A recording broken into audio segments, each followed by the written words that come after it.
Silence అందరూ silence please. Okay madam. అందరికీ నమస్కారం. ఈరోజు కరెక్ట్గా జూన్ 4వ తేదీ మనము ఎంతో కష్టపడి ఎంతో ప్రయాసను కోర్చి చంద్రబాబు నాయుడు గారిని ముఖ్యమంత్రిగా చేసుకోవడానికి ఎంతో తపన పడిన ఆయనకు అండగా నిలిచిన తెలుగుదేశం నాయకులకు కార్యకర్తలకు ఈరోజు మనం ముందుగా ధన్యవాదాలు తెలుపుకోవాలి. ఎందుకంటే ఏదైతే మన నాయకులు ఈరోజు జెండా మోసిన కార్యకర్తలే అధినాయకులు అని చెప్తున్నారో వాళ్ళ వల్లే మనకి అత్యంత భారీ మెజారిటీలతో మనందరినీ గెలిపించి ముఖ్యమంత్రి చంద్రబాబు నాయుడు గారిని మనము ముఖ్యమంత్రిగా చేసుకోగలిగాం. గత సంవత్సరం 4వ తేదీ జూన్. కాబట్టి ఈరోజు మనకి ఎంతో శుభదినం. ఆయన ఏ విధంగా అయితే ఎలక్షన్ ముందు హామీలు ఇచ్చారో సూపర్ 6 పథకాలు కానివ్వండి, ఇంకొకటి కానివ్వండి, ఏదైతే ఆయన హామీ ఇచ్చారో ప్రతి ఒక్కటి కూడా మన ముఖ్యమంత్రి గారు నెరవేర్చబోతున్నారు అని చెప్పి ప్రజల్లో ఎంతో నమ్మకం ఉంది. దానికి నిదర్శనమే మొన్న ముఖ్యమంత్రి చంద్రబాబు నాయుడు గారు, నారా లోకేష్ బాబు గారు ఎంతో పట్టుదలతో తలపెట్టి చేసిన ఆ మహానాడు సక్సెస్, దానికి వచ్చిన కార్యకర్తలు, దానికి వచ్చిన నాయకులు అందరూ మేమంతా తెలుగుదేశం నాయకులతో ఉన్నాము, వాళ్ళు చెప్పిన మాటలు తప్పకుండా చేస్తారు, మేమంతా కూటమి ప్రభుత్వానికి అండగా ఉన్నాం అని చెప్పి మనకి ఎంతో బలాన్ని ఇచ్చారు. ఈరోజు మనము అనుకుంటే ఎప్పుడో 200తో మన తెలుగుదేశం పార్టీ స్టార్ట్ చేసిన పెన్షన్ ఈరోజు మనం అధికారంలోకి రాగానే 4000 పెన్షన్ ఇస్తున్నాము అని చెప్పి మనము గొప్పగా చెప్పుకుంటున్నాము అంటున్నారు.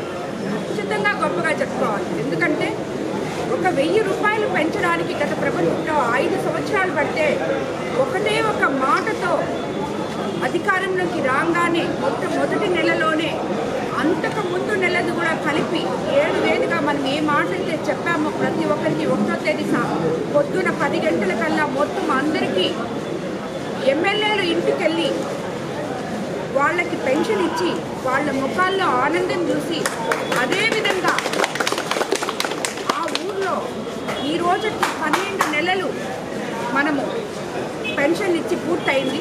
ఈ 12 నెలలు కూడా ఒక్కొక్క గ్రామానికి వెళ్ళి ఈ గ్రామానికి వెళ్ళింది ఇంకొక గ్రామానికి వెళ్ళట్లేదు, ఒక వార్డుకి వెళ్తే ఇంకొక వార్డుకి వెళ్ళట్లేదు, ప్రతి దగ్గరికి వెళ్ళి నాయకులు, అధికారులు, ప్రజలు అందరూ కలిపి ఇంటరాక్ట్ అయ్యి వాళ్ళకి ఆ ప్లేస్లో ఉన్న సమస్యలు ఏమైతే ఉన్నాయో అవన్నీ మనం నెరవేర్చగలుగుతున్నాం. ఈరోజు మనం ప్రజల్లోకి వెళ్ళగలుగుతున్నాం.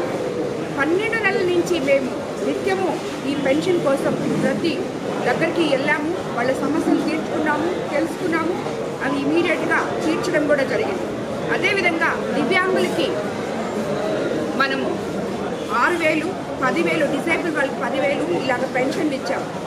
అన్నిటికన్నా ముందు మనం ఎలక్షన్ ముందు ఏదైతే చెప్పామో మనము ల్యాండ్ యాక్ట్ గురించి రద్దు చేస్తాము అని మనం ఏదైతే చెప్పామో అది ఇమీడియట్గా మనం అధికారంలోకి రాగానే తొలి సంతకంతో ల్యాండ్ యాక్ట్ రద్దు చేయడం జరిగింది. అదేవిధంగా మనము పథకం 0.2 కింద సిలిండర్స్ ఇవ్వడం జరిగింది.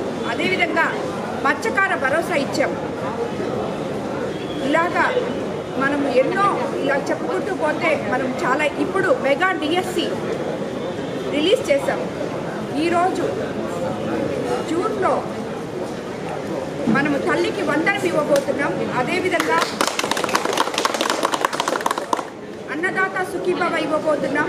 ఆగస్టు 15వ తేదీ నుంచి మహిళలకు ఉచిత బస్సులు ఇవ్వబోతున్నాం. ఇవన్నీ కూడా ముఖ్యమంత్రి గారు అస్తవ్యస్తంగా ఉన్న వ్యవస్థని సక్రమైన దారిలో పెడుతూ సంక్షేమము అభివృద్ధి రెండు కళ్ళుగా చూస్తూ ముందుకు తీసుకెళ్తున్నారు. అదేవిధంగా లోకేష్ బాబుకి వస్తే మనము విద్యా విధాన్ని ఉన్నత ప్రమాణాల్లో ముందుకు తీసుకెళ్ళగలుగుతున్నాం. రాబోయే ఈ జూన్ నుంచి మనము ఎక్కడైతే లోపాలు ఉన్నాయో ఆ స్కూల్స్ అన్ని హై స్కూల్స్గా మార్చి ఎడ్యుకేషన్ సిస్టమ్ని సక్రమమైన గాడిలో పెట్టి ప్రతి పేదవాడికి విద్య అందే విధంగా మనము ఈరోజు చూసుకుంటున్నాం.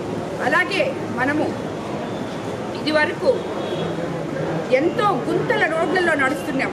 మన ఉప ముఖ్యమంత్రి పవన్ కళ్యాణ్ గారి ద్వారా ఈ గుంతలమయమైన రోడ్లు సక్రమంగా చేసుకోగలిగాం. ప్రతి సర్పంచ్ కానీ, ప్రతి ఎంపీపీ కానీ, ప్రతి జడ్పీటీసీ కానీ ఈరోజు ఎంతో హ్యాపీగా ఉన్నారు. ఎందుకంటే మమ్మల్ని గెలిపించిన వాళ్ళకి మేము న్యాయం చేయగలుగుతున్నామని. కనీసం 15th ఫైనాన్స్ నిధులు పడడం ఇప్పుడే పడుతున్నాయి. కాబట్టి వాటితో వాళ్ళు సక్రమమైన మార్గంలో ముందుకెళ్తున్నారు. అది కాకుండా మనము అధికారంలోకి రాగానే ఉచిత ఇసుక ఇస్తామని చెప్పాం. అది ఆల్రెడీ ఇవ్వడం జరిగింది. ప్రతి ఒక్కరూ దానివల్ల ఎంతో లబ్ధి పొందారు. ఎవరైతే ఇబ్బంది పడ్డారో వాళ్ళందరూ కూడా ఉచిత ఇసుక వల్ల లబ్ధి పొందారు. ఈ రకంగా చంద్రబాబు నాయుడు గారు ఏవైతే చెప్పారో 200 అన్నా క్యాంటీన్లు రాష్ట్రం మొత్తం ఓపెన్ చేయడం జరిగింది. 5 రూపాయలకే పేదవాడికి అన్నం పెట్టడం జరిగింది. అంటే ఫాస్ట్గా చేయలేదు అంటే మన